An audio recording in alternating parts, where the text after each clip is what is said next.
你到底几时就发觉到 OK， 其实我想传承这个东西，然后我对这个东西很有兴趣，我要延续下去。 passionate on. Actually, we get a lot of support from the state government because one time they are promoting us as a dying arts in Penang. They give us a lot of publicity. Penang tourism, they a lot of support. 你还记得你第一次学娘惹糕的时候是什么时候吗？ When I'm 14 to 15 years old. 你学那个做蛋糕的时候，是你的兴趣，还是你妈妈爸爸逼你？你一定要学，因为你要传承。They're forcing you. Yeah, actually they are forcing me.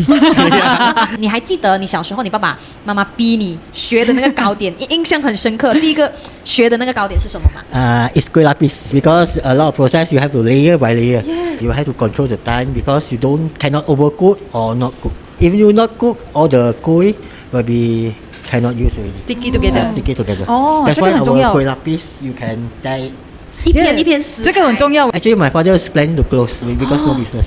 可惜啊 Then nasib I- baik ada anda. Actually, all the things it be DIY a lot. Even all the things we have to cat sendiri. all the tables, a lot of things we are using old stuff or my grandfather's things.